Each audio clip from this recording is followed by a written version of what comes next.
दापोलीत ठाकरेंच्या शिवसेनेला खिंडार पडलंय। विधानसभा निवडणुकीत शिवसेना उमेदवार योगेश कदमांच्या विरोधात पराभूत झालेले संजय कदम यांचा आज शिवसेनेमध्ये पक्षप्रवेश पार पडला। संजय कदम यांच्या शिवसेनेच्या प्रवेशामुळे दापोली विधानसभा मतदारसंघात शिवसेनेसमोर कोणीच विरोधक राहिलेले नाहीत। त्यामुळे शिवसेनेच्या ऑपरेशन टायगरला दापोलीत यश आल्याचं चित्र आहे।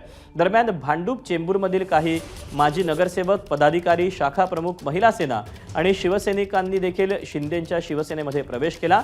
दरम्यान कोकणातच नाही तर मुंबईत देखील शिवसेनेची ताकद वाढत असल्याचं उपमुख्यमंत्री एकनाथ शिंदेंनी या पक्षप्रवेशाच्या दरम्यान म्हटलंय। मुंबईमध्ये देखील वाढती आहे।